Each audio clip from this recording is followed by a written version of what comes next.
Well, welcome to the Inventors Arena. I'm Ed, and this is Scott. And today we're going to discuss how to pick out a good patent agent or attorney. Scott, what are your thoughts on that? Well, Ed, it's from the very beginning, that's your partner. Yep. And if you don't pick a good patent agent or a patent attorney from the very beginning, you're going to struggle along the way. So it's one of your first basic major decisions that you make as an inventor. And it's an important decision. So you need somebody who understands you and understands your invention. And you need to meet with them. You need to talk with them. You need to make sure that you're on the same wavelength. Yeah. Yeah. Because sometimes you can tell early on, this person just doesn't get it. Yeah. And it's just so important to develop that really good, solid relationship where you can work together well.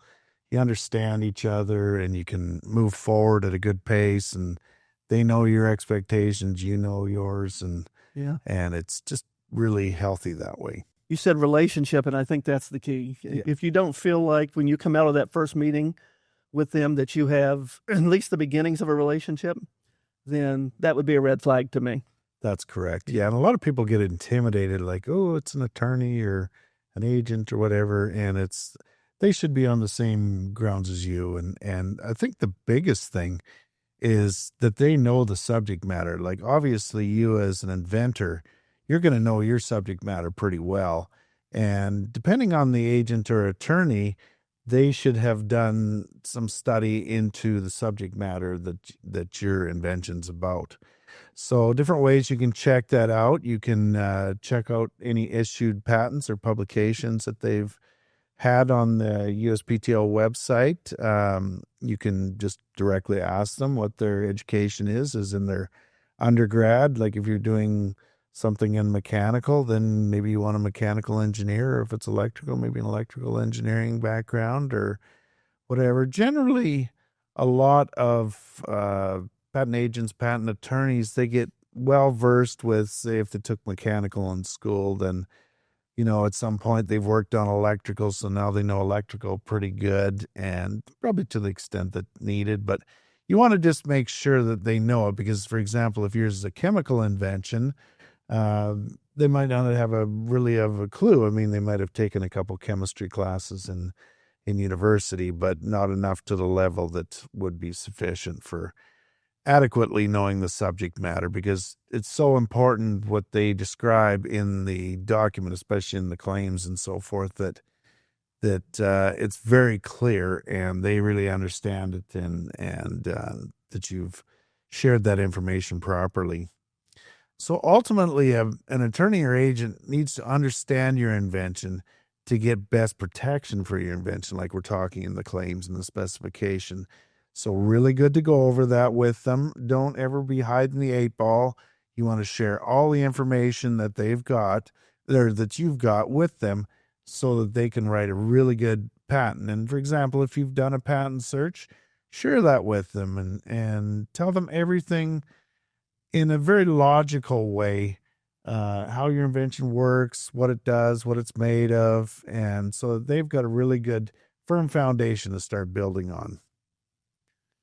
Ed, you talked about the making sure they're qualified and have an interest, but and that's true and that's good. But there's also the personality side of it. Correct. And sometimes you just meet people that you from the very beginning. We're not going to be able to do this. This is just not going to work. Me and you are not going to get along. We are not compatible. This happens in life with every relationship, and we mentioned relationships before, and it's like you just I'm easygoing, I'm fun, you're too stiff, you're too, whatever it is.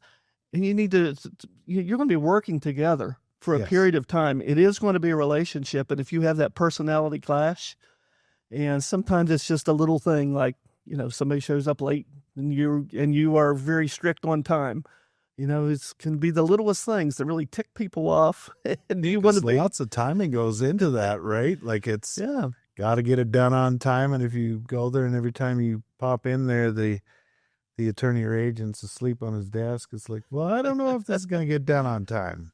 I got an idea it's not. Yeah, that's well, along with that, you want to make sure that they're interested in you and your invention. Yes, you do. And you can tell that early on. Or they just look, are you another client? and they're processing the paperwork? Or do they truly act like they're interested? Are they asking you questions? Are they trying to explore? Are they trying to help you move along the path? And you can see that early on in the process. Yeah, you should be able to if you're looking for it for sure. And you want to know, are they going to do a great quality job for me and within the budget, right? Yeah, there's always a budget. And, I know you're not a high cost provider, but I know that there's one in California that charges $60,000 for a patent. Yeah, it can be any limit And from. it's like, okay, that's going to restrict the budget of a lot of, of inventors. That's right. And you also want to know how accessible they are too. Like if you go in there, never there, they're never answering phone calls or emails, and you want to just have a good back and forth. You don't want to expend all their time, but you want to say, I'm going to send you a full disclosure in a patent search that I've done, and I'm going to send it to you within the week. And what do you think for your timelines of replying to me? And like, you won't be the only client that they've got likely, but they should be able to look it over in a decent amount of time and give you some feedback. And if they're real interested, they'll say, oh, okay, well, I understand whatever concept generally, but what do you mean by X, Y, and Z? So it's very important that you have that back and forth so they truly understand it like you do, right? People can't read your mind, and they shouldn't be expected to. So I was going to go over the differences between patent attorneys and agents real quick here too, because a lot of folks don't realize the differences. Yeah. So a patent attorney will have an engineering or hard science background as an undergrad, your first 4 years of your bachelor's, and then law school after that, and then have passed the USPTO patent bar exam. And then they can represent you for both prosecution of your patent and in any litigation that you need. And so the difference between a patent attorney and a patent agent is, okay, the patent agent has the engineering and the hard science background for an undergrad, and they've passed the USPTO patent bar exam, but they're not able to represent you in litigation. So that's the difference on that. So if you're planning on litigation, which most folks don't, because generally years back it was about $1 million just getting started. So that kind of puts a lot of people out of the ball game there. But if that's something that you're a big firm and you really want to have those so you can do both, that's important. But if you're otherwise, you want a practitioner, and by practitioner, I mean a patent attorney or patent agent. You want to find someone that's got the undergrad, that bachelor in, for example, mechanical or electrical or chemical or materials or whatever. So that's kind of good advice for that. So sometimes inventors decide and think they want to do it themselves and go it alone. Would you recommend they do their own patent search and file their own patent? Well, I would say doing it pro se is always an option. I would say that most people are not equipped, don't have the experience and the practical knowledge, theoretical knowledge to do a good job of it. And I think that patent protection is very important. Without it, then you really have no protection, and somebody can come in and either steal or otherwise use your invention without your authorization. So I would say that it's well worth the money. I would say find a good deal, someone that offers a good price on the work that they do and does good quality work. And if you're very sophisticated, I know people that have never went to law school, and some of them went to engineering, and some of them have just picked up on it over the years and can write a decent patent. And that's a lot easier, obviously, with a provisional, for example, than writing for a non-provisional. But the answer is yes, you can do it by yourself pro se. The answer is I would certainly not advise it unless you're sophisticated, and I would get somebody to review what you've written pro se, just to be sure. And it might get a little bit of harsh comments, but it's better to know early than later, because when it comes time, you need that patent protection. And even so, through this channel and through our course, I don't even practice doing legal work for clients because we want to keep it very separate, and we've got plenty to do here. And you want someone that's on your side that you're working with well, and that works out pretty good for what we've been doing. So maybe if you can chat with us a little bit more about developing that relationship, Scott. Sure. So the relationship starts with trying to find the right person or the right firm.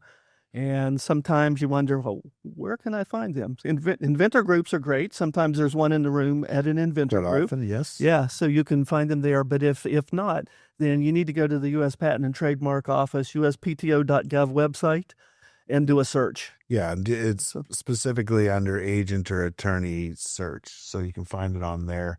And then you've got lists for the whole country, no matter what state you're in, and quite often multiple ones in every city and often small towns too. So that's Is there an advantage of picking one close versus some that's at a distance? well, in my mind, I would like somebody close, and I think a lot of inventors would because they can go in there and discuss in the office. However, I mean, like literally, I've done thousands of patents, and the vast majority of them, some would be in Florida, some would be in Alaska, some would be in Canada, some would be in Europe, wherever. And we did the vast bulk of everything over email and phone call. And you just want to make sure that you're understood.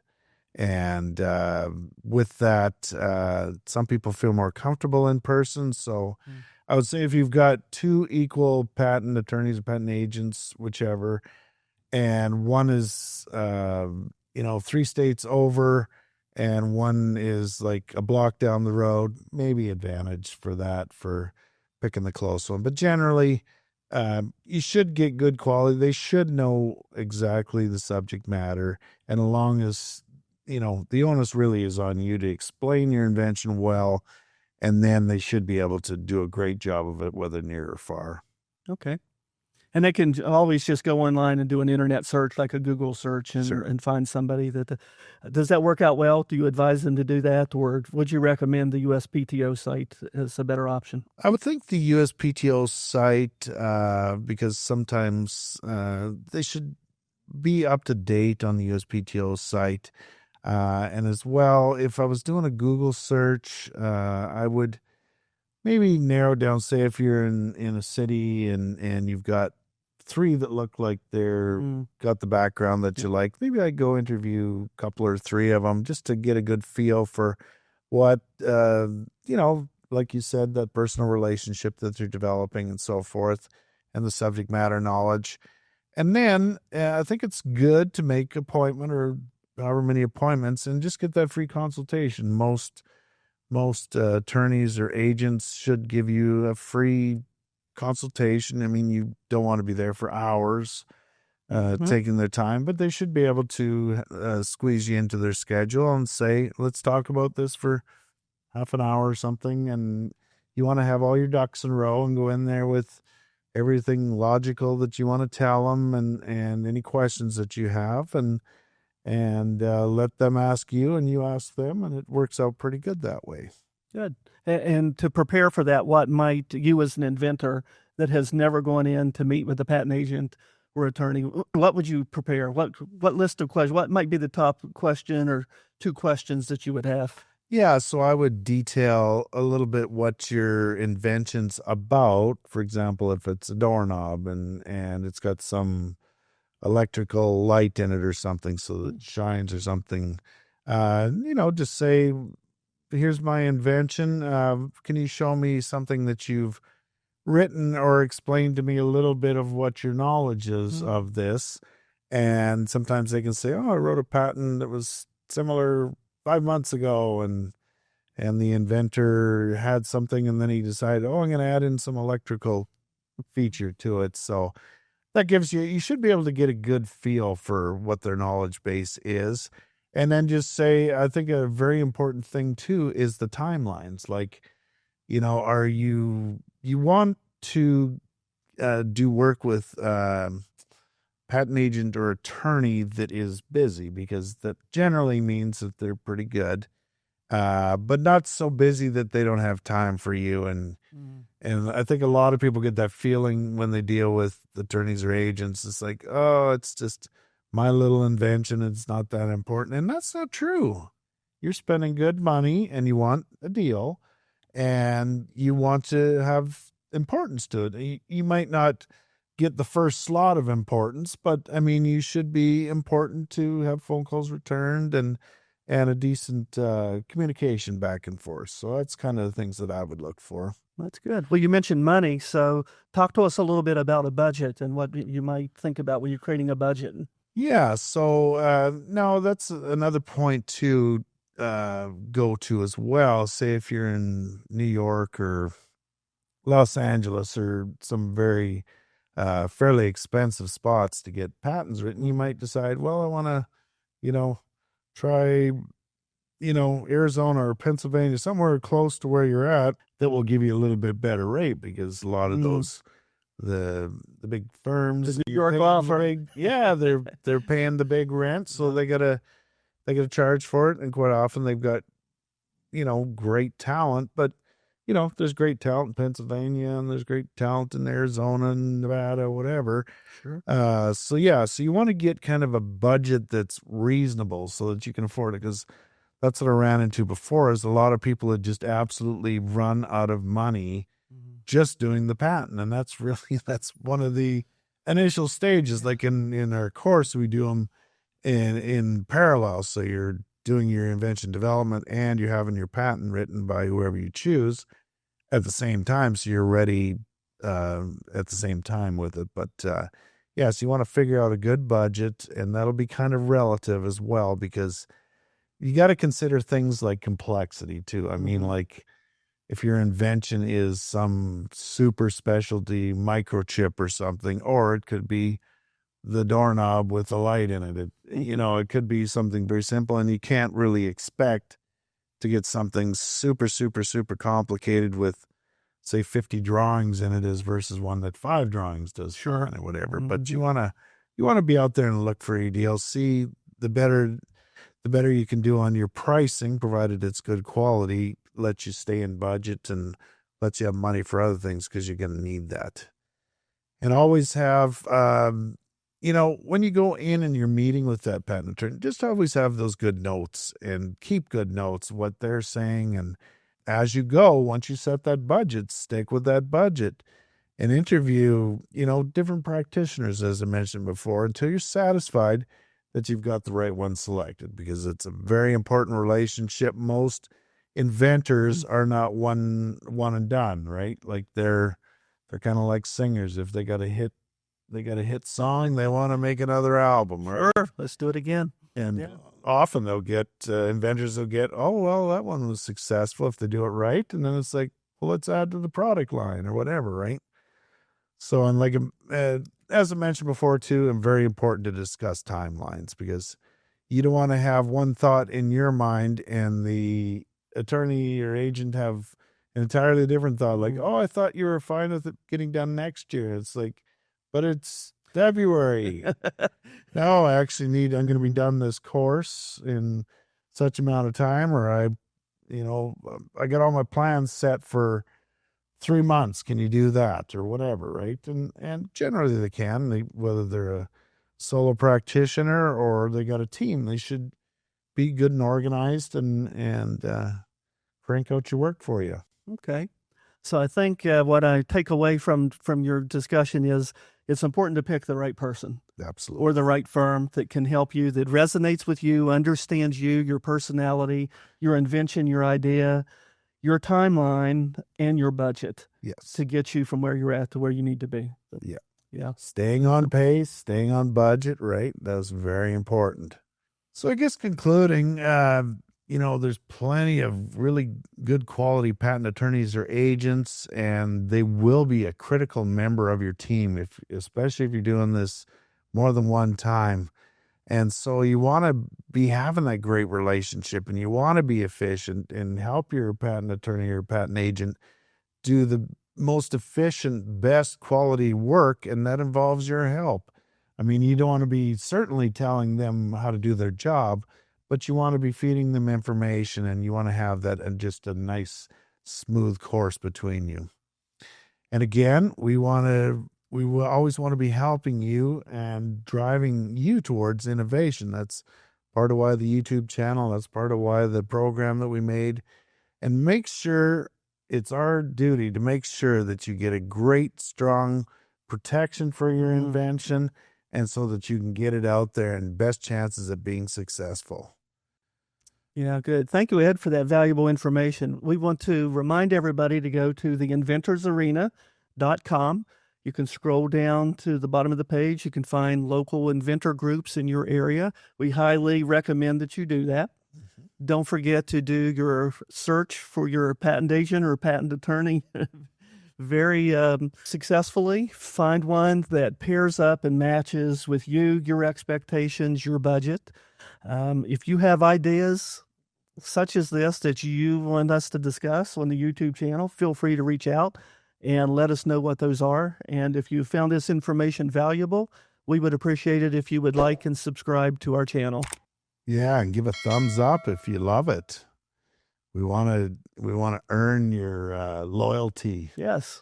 And I was just going to mention one last thing as a final thought, is that if any of you patent attorneys or agents would like to get on the map, we've had some folks talk to us that would like to get added on a map. So we can always add another map on there and put it out for services too, if that's something that's popular with you folks.